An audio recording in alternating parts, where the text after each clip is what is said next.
आज का ये एपिसोड शुरू करने से पहले एक छोटी सी बात।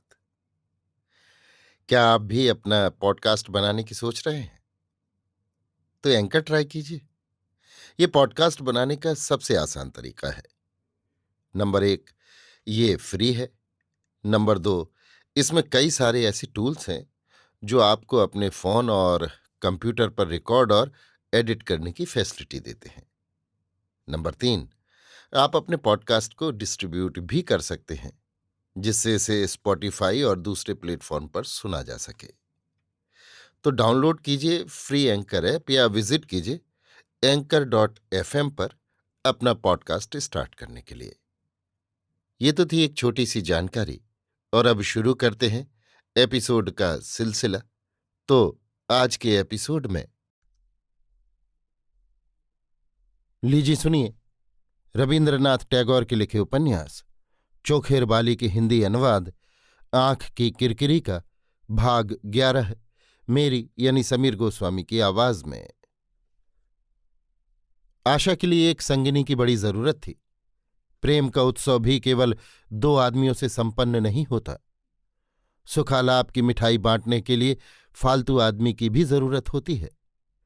क्षुधित हृदय विनोदनी भी नववधू के नवीन प्रेम के इतिहास को उसी तरह कान फैलाकर पीने लगी, जिस तरह शराबी ज्वालामय शराब को हाथ बढ़ाकर पीता है। उसका मस्तिष्क उन्मत्त हो उठा और शरीर का रक्त जलने लगा। दोपहर के सन्नाटे में जब माँ सो जाती, नौकर चाकर नीचे विश्रामशाला में जाकर आराम करते, महेंद्र बिहारी की ताड़ना से कुछ देर के लिए कॉलेज चला जाता और सूर्य किरणों से उत्तप्त नीलिमा के शेष प्रांत से चीलों का तीव्र कंठ अति क्षीण स्वर में क्वचित कभी सुनाई देता रहता, तब आशा अपने निर्जन शयनागार में तकिए पर अपने खुले बाल फैलाकर नीचे के बिस्तर पर लेट जाती और विनोदनी अपनी छाती के नीचे तकिया दबाकर औंधी पड़कर उसके मुंह से गुनगुन गुंजरित प्रेम कहानी सुनने में तल्लीन हो जाती। सुनते सुनते उसके कर्णमूल लाल हो उठते और सांस जोर जोर से चलने लगती। विनोदनी खोद बिनोद कर प्रश्न पर प्रश्न करके तुच्छ से तुच्छ बात को बाहर निकाल लेती। एक बात को वो बार बार सुनती। घटना समाप्त हो जाने पर कल्पना की अवतारणा करती। कहती, अच्छा बहन, अगर ऐसा होता तो क्या होता? अगर वैसा होता तो तुम क्या करती? इन सब असंभावित कल्पनाओं के रास्ते आनंद की बातों को बढ़ाते चले जाने में आशा को भी एक तरह का विचित्र आनंद मिलता। विनोदनी कहती, अच्छा तू एक बात तो बता किरकिरी, तेरा अगर बिहारी बाबू से ब्याह होता तो? आशा कहती, नहीं बहन, ऐसी बात तुम न कहा करो। छी छी, मुझे बड़ी शर्म मालूम होती है। हाँ, तुमसे अगर होता तो बड़ा अच्छा होता। तुम्हारे साथ भी तो ब्याह की बात चली थी। विनोदनी कहती, मेरे साथ तो बहुतों की बहुत बात चली थी, नहीं हुआ सो अच्छा ही हुआ। मैं जैसी हूं वैसी ही अच्छी हूं। आशा उसकी बात का प्रतिवाद करती। विनोदनी की अवस्था उससे अच्छी है, इस बात को वो कैसे मान ले। वो कहती, एक बार तुम सोच तो देखो बहन किरकिरी, अगर मेरे पति से तुम्हारा ब्याह हो जाता तो कैसा होता? कसर तो जरा सी रह गई थी, नहीं तो हो ही जाता। सो तो होता ही, नहीं हुआ तो क्यों? आशा का ये कमरा, ये पलंग, सब कुछ तो एक दिन उसी की प्रतीक्षा कर रहा था।